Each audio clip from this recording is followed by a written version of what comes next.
श्री गणेशाय नमः। श्री सरस्वतये नमः। ओम नमो भगवते वासुदेवाय। श्री राधा कृष्णाय नमो नमः। श्री सद्गुरुदेव चरण कमलेभ्यो नमो नमः। श्री रामचंद्र डोंगरे जी महाराज द्वारा रचित श्रीमद्भागवत रहस्य। युधिष्ठिर जी का भीष्म जी के पास जाना और भगवान श्री कृष्ण की स्तुति करते हुए भीष्म का प्राण त्यागना। भीष्माचार्य का प्रेम दिव्य था। कृष्ण कहते हैं, मैं कोई सगाई संबंध को नहीं मानता, मैं तो प्रेम सगाई को मानता हूँ। मैं तो अपने भीष्म के लिए वापस आया हूँ। मेरा भीष्म मुझे याद कर रहा है, पुकार रहा है।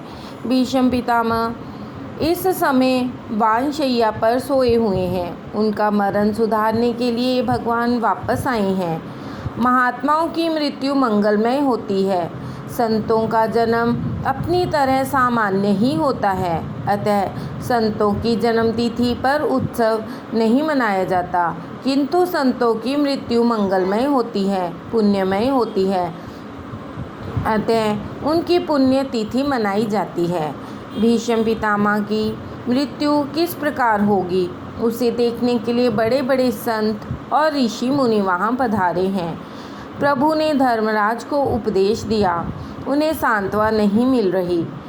अतः उन्हें भीष्म पितामह के पास जाने के लिए भगवान कहते हैं। बाणगंगा के किनारे जहाँ भीष्म जी सोए हैं, उस स्थान पर सब आए हैं। भीष्म जी सोचते हैं, उत्तरावस्था में उत्तरायण में मुझे मरना है। भीष्म पितामह ने काल से कहा कि मैं तेरा नौकर नहीं हूँ, मैं तो अपने श्री कृष्ण का सेवक हूँ। भीष्म द्वारिकानाथ का ध्यान करते हैं। मुझे भगवान ने वचन दिया है कि अंतिम समय में मैं अवश्य आऊँगा, किंतु वे आए तो मैं उनका दर्शन करता हुआ प्राण त्याग करूं, ऐसा सोचते हैं। उसी समय धर्मराज वहां आते हैं। धर्मराज से भीष्म जी कहते हैं, श्री कृष्ण तो साक्षात परमात्मा हैं, वे तेरा निमित्त करके मेरे लिए आए हैं, मेरी मृत्यु सुधारने आए हैं। भगवान को भीष्म के वचनबद्ध किया है। कौरव पांडव युद्ध के समय दुर्योधन भीष्म पितामह से कहते हैं, दादाजी 8 दिन तो हो गए, फिर भी आप किसी पांडव को मार नहीं सके हैं, अतः ठीक तरह लड़ते ही नहीं हैं। भीष्म आवेश में आ गए और उन्होंने आवेशावस्था में ही उन्होंने दुर्योधन से कहा कि रात को 12 बजे जब मैं ध्यान में बैठूं तो अपनी रानी को आशीर्वाद लेने के लिए भेजना, मैं अखंड सौभाग्य का वरदान दूंगा। श्री कृष्ण को यह जानकर चिंता हुई। दुर्योधन की पत्नी भानुमति से वे मिले और उनसे कहा कि दादाजी तो घर के ही तो हैं, उनसे मिलने के लिए आज जाने की जल्दी क्या है, कल जाना उनके दर्शन के लिए। भानुमति मान गई और ना गई। महात्मा कहते हैं, उसी समय श्री कृष्ण ने द्रौपदी को जगाया। एक स्वरूप से द्रौपदी को लेकर वे भीष्म पितामह के पास गए और दूसरे स्वरूप से द्रौपदी बनकर अर्जुन की शैया पर सो रहे। श्री कृष्ण रूप रहित होते हुए भी अनेक रूपों वाले हैं। भीष्म पितामह ध्यान कर रहे हैं। आज द्वारिकाधीश का स्वरूप दिखता नहीं है, किंतु काली कमली, हाथ में दीपक आदि स्वरूप वाले भगवान दिखते हैं। आज द्रौपदी के रक्षक बनकर भगवान आए हैं। द्वारपाल ने उनको रोका, कोई भी पुरुष अंदर ना जा सके, ऐसी आज्ञा थी। द्रौपदी ने अंदर जाकर प्रणाम किया। दुर्योधन की पत्नी भानुमति आई हैं, ऐसा मानकर भीष्म पितामह ने आशीर्वाद दिया, अखंड सौभाग्यवती भव। द्रौपदी ने पूछा, दादाजी आपका आशीर्वाद सच होगा? भीष्म ने पूछा कि देवी तू कौन है? द्रौपदी ने उत्तर दिया, मैं पांडव पत्नी द्रौपदी हूँ। भीष्म पितामह ने कहा, मैंने तुझे आशीर्वाद दिए हैं तो सच ही होंगे। पांडवों को मारने की प्रतिज्ञा मैंने आवेशवश की है, सच्चे हृदय से नहीं। तुझे सच्चे हृदय से आशीर्वाद दिए हैं, वे सच होंगे। किंतु मुझे तू यह बता कि अकेली यहाँ कैसे आई? तुझे द्वारिकाधीश के सिवा और कौन लाया होगा। भीष्म पितामह दौड़ते हुए बाहर गए। श्री कृष्ण से उन्होंने कहा, आज तो मैं आपका ध्यान करता हूँ, किंतु अंतकाल में आपका स्मरण न जाने रहेगा या नहीं। प्राण परायण के समय वात पित्त आदि के प्रकोप से गला रुंध हो जाएगा, तो वैसे समय में आपका स्मरण कैसे होगा। सो अंत समय में मेरी लाज रखने पधारिएगा। अंतकाल में भयंकर स्थिति होगी, उस समय मुझे लेने के लिए आइएगा। उस समय श्री कृष्ण ने भीष्म पितामह को वचन दिया कि मैं अवश्य आऊँगा। उनको दिए हुए वचन का पालन करने द्वारिकानाथ पधारे थे। प्रभु से रोज प्रार्थना करो, मेरी मृत्यु के समय जरूर आना। शरीर ठीक हो तो ध्यान जप हो सकता है। अंतकाल में दुख से देहानुसंधान होता है, जिससे परमात्मा का ध्यान करना कठिन है। भीष्म पितामह श्री कृष्ण की स्तुति करते हैं, हे नाथ कृपा करो, जैसे खड़े हैं वैसे ही रहना। श्री कृष्ण सोचते हैं कि मुझे बैठने के लिए भी नहीं कहा। पुंडलीक की सेवा मुझे याद आती है। तुकाराम ने प्रेम से एक बार पुंडलीक को उलाहना दिया था कि मेरे विट्ठलनाथ तेरे द्वार पर आए और तूने उनकी कदर न की। मेरे प्रभु को तूने आसन भी नहीं दिया। रोज़ रोज़ प्रभु से प्रार्थना करो कि मेरी मृत्यु सुधारने के लिए आना। शरीर में जब शक्ति है तो खूब भक्ति करो और प्रभु को मनाओ। श्री कृष्ण कहते हैं, दादाजी, उन धर्मराज को लगता है कि मैंने ही आपको सबको मारा है, मेरे कारण ही सबका सर्वनाश हो गया। उन्हें शांति मिले ऐसा उपदेश आप करें। भीष्म पितामह कहते हैं, रुकिए, धर्मराज की शंका का निवारण मैं बाद में करूँगा। मेरी एक शंका का समाधान पहले आप करें। मेरे एक प्रश्न का उत्तर पहले आप दें। मेरा जीवन निष्पाप है, मेरा मन पवित्र है, मेरा तन पवित्र है, मेरी इंद्रियां भी शुद्ध हैं। मैं उनसे यह बात कह रहा हूँ जो मन की बातें भी जानते हैं। भीष्म कहते हैं कि मैंने पाप किया ही नहीं, तो फिर मुझे दंड क्यों मिल रहा है। मुझे वानशैया पर क्यों सोना पड़ा, मुझे अतिशय वेदना क्यों होती है। मैं निष्पाप हूँ, फिर भी मुझे क्यों सज़ा देते हैं। भगवान कहते हैं, दादाजी, आपने कोई पाप नहीं किया है, यह सच है। इसी कारण से तो मैं आपसे मिलने आया हूँ। आपने स्वयं कोई पाप नहीं किया, फिर भी आपने अपनी आँखों से पाप होते हुए देखा है। आपने जो पाप देखा उसी की यह सज़ा है। कोई पाप करे उसे देखना भी पाप है, किसी के पाप का विचार करना भी पाप है। किसी का पाप देखना नहीं, सुनना भी नहीं और कहना भी नहीं। भीष्म जी कहते हैं, वह पाप मुझे याद नहीं आ रहा। मैंने कौन सा पाप देखा है। श्री कृष्ण कहते हैं, दादाजी, आप भूल गए होंगे, किंतु मैं तो नहीं भूला। मैं ईश्वर हूँ, मुझे तो सब कुछ याद रखना ही पड़ता है। याद करें दादाजी, एक बार जब आप सभा में बैठे थे, वहाँ दुशासन द्रौपदी को ले आया था।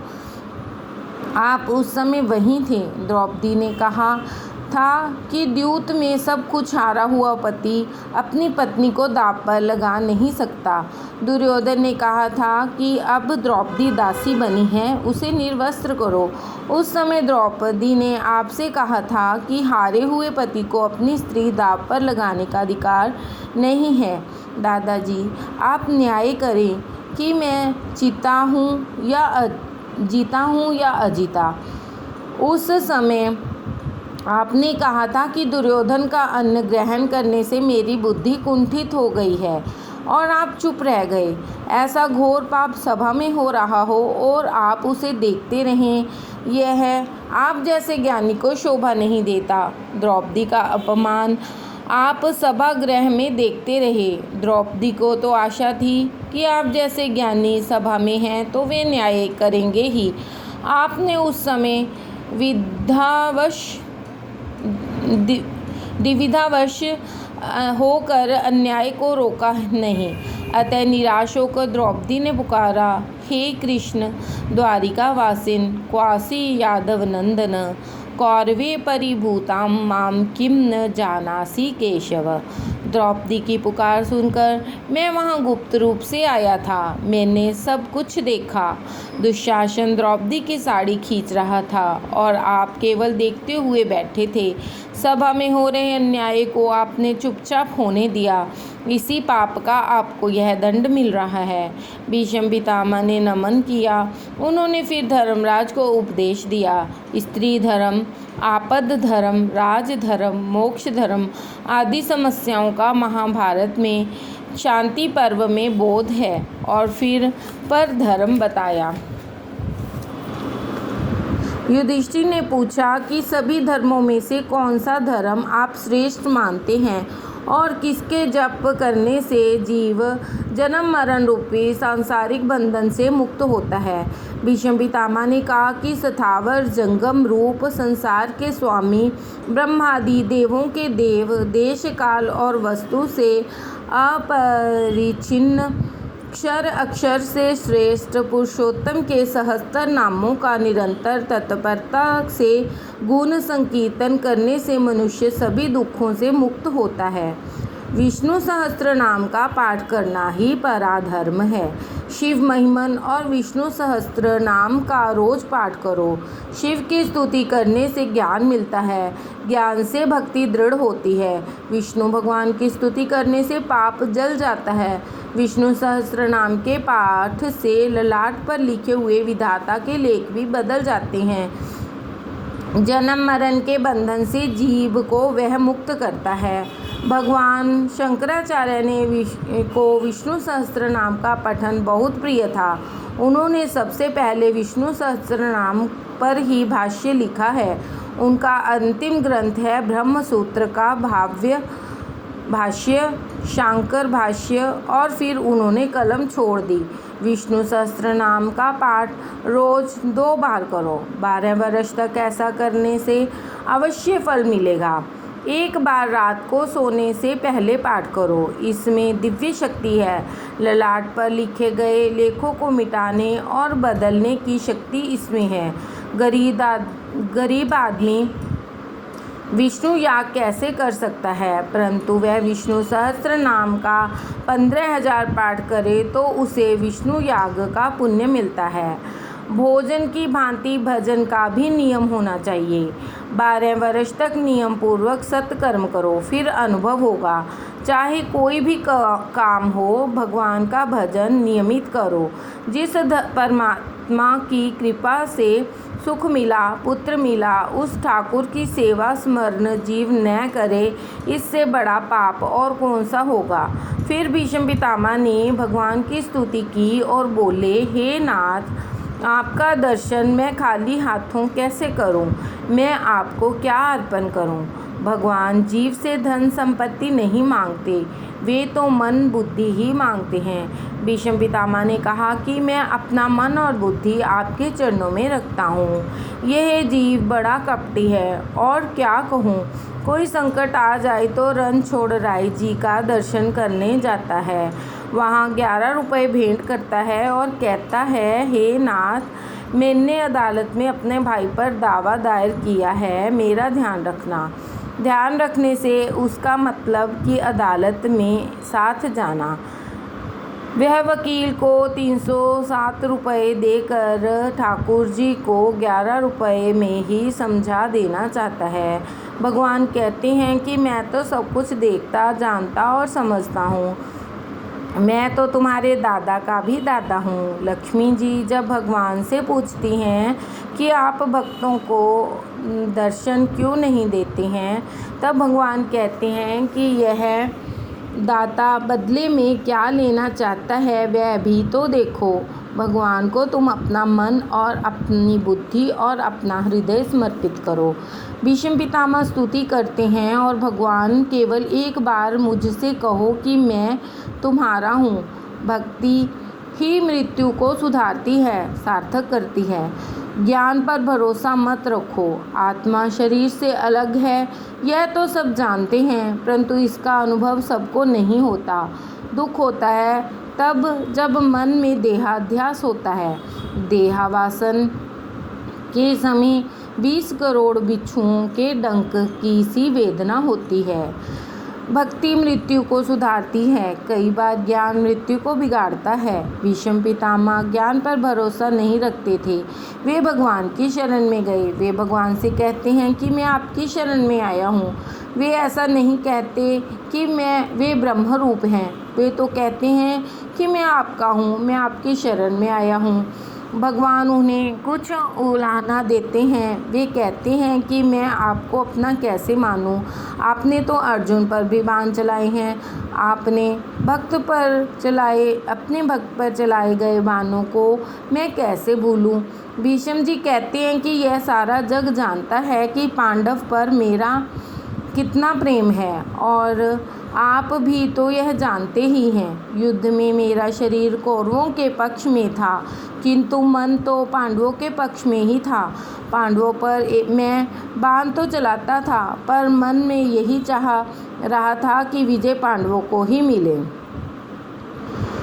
जयस्तु पांडु पुत्राणाम, ऐसा बोलकर ही मैं बाण छोड़ता था। श्री कृष्ण जी कहते हैं, फिर भी आप शरीर से तो पांडवों के पक्ष में नहीं थे।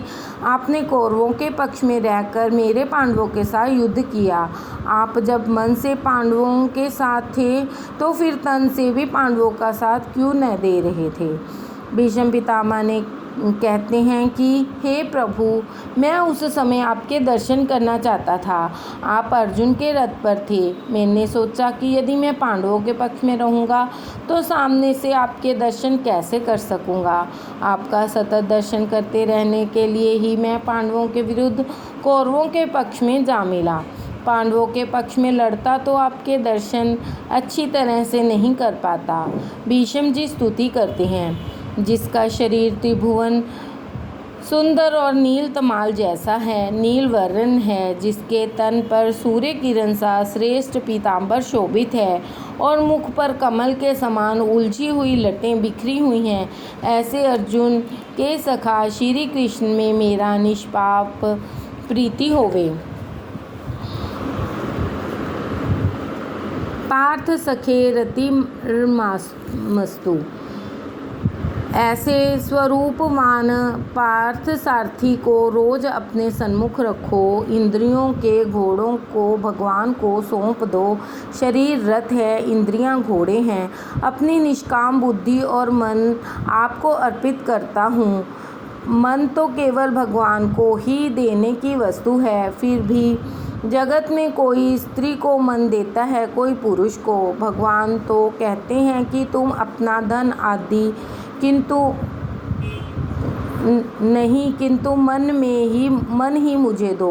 भगवान कृष्ण सोचने लगे हैं कि वयोवृद्ध भीष्म पितामह बहुत समझदार हैं, कितना मीठा बोलते हैं। यह जीव जब ठाकुर जी को कुछ अर्पण करता है तो उन्हें बड़ा संकोच होता है। भगवान आगे सोचते हैं कि युद्ध के समय की भीष्म पितामह की विलक्षण मूर्ति मुझे याद आती है। उनके मुख पर बिखरी लटें घोड़ों के पाँवों से उड़ती धूल से मुझे याद आती हैं। उनके मुख पर बिखरी लटें घोड़ों के पाँवों से उड़ती धूल से मटमैली हो रही थी और मुख पर पसीने की छोटी छोटी बूंदें झलक रही थी। सुंदर कवचधारी श्री कृष्ण के प्रति मेरा शरीर, अंतःकरण और आत्मा समर्पित हो जाए। प्रभु से प्रार्थना करो कि शरीर रथ पर आप विराजें, मेरे शरीर रथ पर द्वारिकाधीश विराजें। ऐसा भाव मन में करो। मेरी इंद्रिय रूपी घोड़े अंकुश में न रहें तो प्रभु उनको तुम अंकुशित करो। मैंने दूरी आपके हाथ में रख दी है, मेरी इंद्रियों को वश में रखना। मेरा रथ सकुशल पार कर दो। प्रभु की शरण ग्रहण करने वाले का ही मरण सुधरता है। हे नाथ, जगत में आपने मेरी प्रतिष्ठा इतनी बढ़ा दी, मुझे कितना सम्मान दिया। मेरी प्रतिज्ञा रखने के लिए आपने अपनी प्रतिज्ञा छोड़ दी।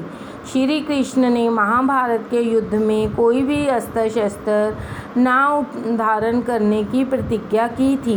भीष्म जी ने कहा कि मैं तो गंगा पुत्र हूँ, मैं तो ऐसा युद्ध करूँगा कि श्री कृष्ण कृष्ण को अस्त्र शस्त्र धारण करने ही पड़ेंगे। मैं उनसे हथियार चलवाकर ही रहूँगा। भीष्म जी ने बाणों से अर्जुन को मूर्छित हो गया और फिर वे बाण वर्षा करते रहे। श्री कृष्ण ने सोचा कि यदि भीष्म बाण चलाते रहेंगे तो मेरे अर्जुन की मृत्यु हो जाएगी, महा अनर्थ होगा। मेरी प्रतिज्ञा चाहे टूट जाए। भगवान रथ से कूद पड़े, सिंह की भांति दहाड़ते हुए रथ चक्र लेकर भीष्म की ओर दौड़ पड़े। भीष्म जी ने उसी श्री कृष्ण को नमस्कार किया और भगवान का जय जयकार किया। भक्तों की प्रतिज्ञा पूरी करने के लिए भगवान अपनी प्रतिज्ञा तोड़ देते हैं। ठाकुर जी, यह भी एक लीला है। भगवान भक्तों का पूरा सम्मान करते हैं। वे मानते हैं कि चाहे मेरी पराजय हो जाए पर भक्त की विजय होनी ही चाहिए। भीष्म जी कहते हैं कि मेरी और कृष्ण दोनों की प्रतिज्ञा पूरी हुई। उस समय भगवान के दो रूप में एक साथ देख रहा था। एक स्वरूप रथ पर विराजित था और दूसरा रथ से कूदकर चक्कर लेकर दौड़ रहा था। अर्जुन मूर्छित होने से रथ को कहीं गड्ढे में ना गिरा दे, ऐसा सोचकर भगवान का एक स्वरूप रथ संभालता था और उस स्वरूप ने तो कोई भी शस्त्र धारण नहीं किया था। भीष्म अर्थात भयंकर। भयंकर कौन है?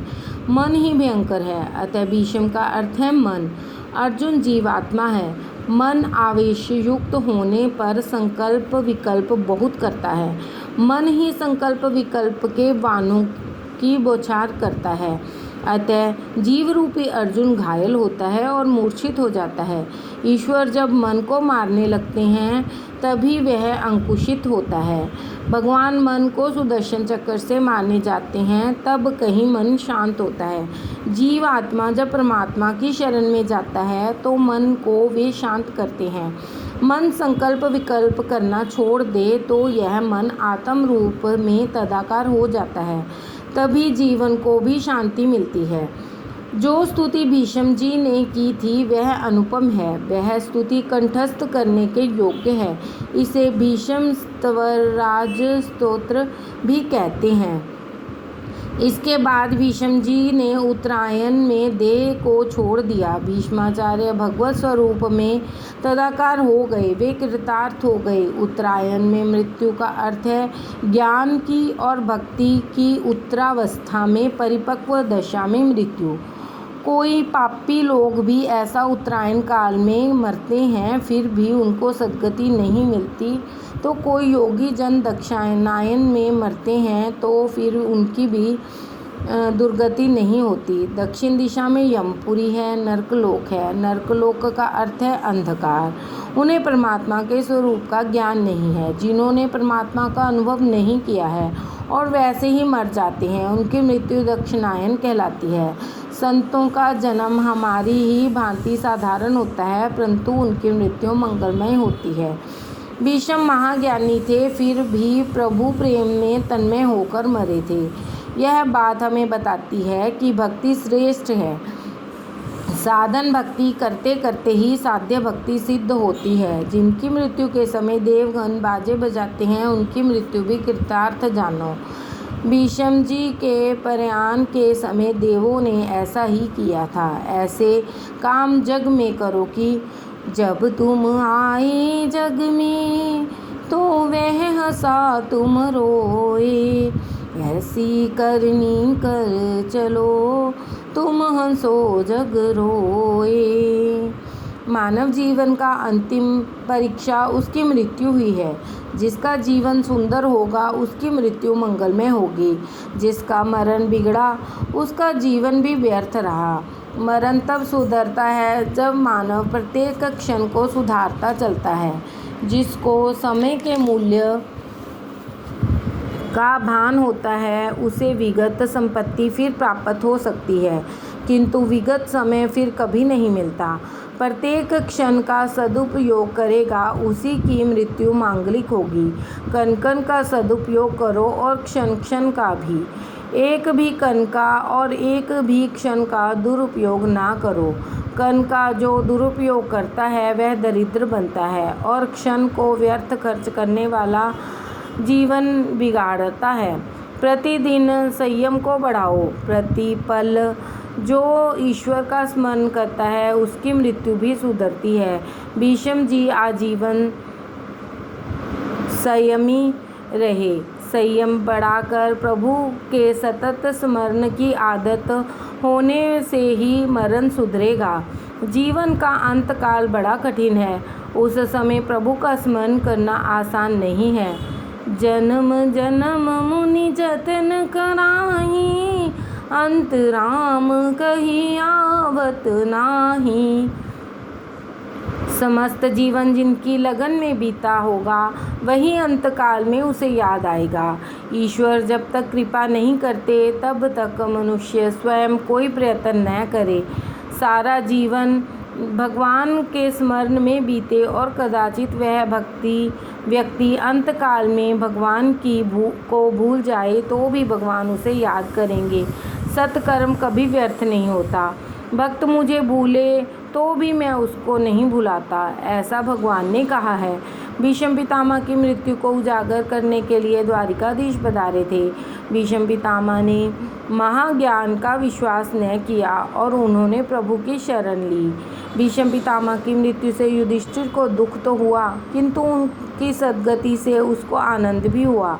धर्मराज राज सिंहासन पर बैठे हस्तिनापुर का शासन करने लगे। उनके राज्य में अकाल नहीं है, न तो अतिवृष्टि होती है और न ही अनावृष्टि। धर्मराज के राज्य में न तो कोई भूखा है और न ही कोई बीमार है। धर्म की मर्यादा का पालन करने वाला कभी दुखी या बीमार नहीं होता। अनेक जन्मों की भोग वासना अभी मन में है, उसका बिल्कुल नाश तो नहीं हो सकता, किंतु विवेक से उपभोग करोगे तो अंतकाल तक इंद्रियां स्वस्थ रहेंगी। धर्म की मर्यादा में रहकर मनुष्य अर्थ और काम का उपभोग करेगा तो वह दुखी नहीं होगा। संयम और सदाचार नहीं बढ़े तो धन संपत्ति भी आनंद नहीं दे सकती। सूत जी सावधान करते हैं, धर्मराज के राज्य में धर्म की भी शिक्षा दी जाती है। आरोग्यम भास्करात् इच्छेत मोक्षम इच्छेत जनार्दनात्। राधे राधे। सूर्य नारायण की उपासना का महत्व। सूर्य नारायण प्रत्यक्ष भगवान हैं और बाकी सभी देव भावना से सिद्धि देते हैं। सूर्य नारायण का प्रत्यक्ष दर्शन होता है, उनके दर्शन के लिए भावना भी वैसी कोई आवश्यकता नहीं है। इसी प्रत्यक्ष देव की आराधना करो। धर्मराज भी सूर्य नारायण की उपासना करते थे। सूर्य नारायण की आराधना किए बिना बुद्धि शुद्ध नहीं होती है। ज़्यादा नहीं तो कम से कम रोज़ 12 सूर्य नमस्कार करो। मेरे सूर्य नारायण और श्री कृष्ण एक ही हैं। श्री कृष्ण ही सूर्य नारायण हैं। श्री कृष्ण भगवान ने स्वयं ही गीता में कहा है, ज्योतिषाम आदित्यो। इस सूर्य नारायण की उपासना का क्रम कहा गया है। उसकी उपासना करने से कभी दरिद्र नहीं बनता। महाभारत में वन पर्व में एक कथा है। युधिष्ठिर सूर्य नारायण की उपासना करते थे। वन में सूर्य देव ने उनको एक अक्षय पात्र दिया था। राम को भी सूर्य ने ही शक्ति दी थी। उसी शक्ति से उन्होंने रावण को मारा। राम जी ने भी आदर्श सामने रखा कि मैं स्वयं ईश्वर हूँ, फिर भी सूर्य नारायण की उपासना करता हूँ। धर्म के साथ नीति का विवाह अर्थात संबंध न हो तो नीति विधवा जैसी ही है और बिना नीति के धर्म विधुर है। अर्थोपार्जन वैसे तो धर्म है, परंतु वह धर्माकुल होना चाहिए। धर्मराज के पवित्र राज्य में किसी के भी घर में कोई कलेश न था। पुत्र माता पिता की आज्ञा का पालन करता था। उस समय राजा धर्मनिष्ठ होने के कारण प्रजा भी धर्मनिष्ठ थी। राधे राधे।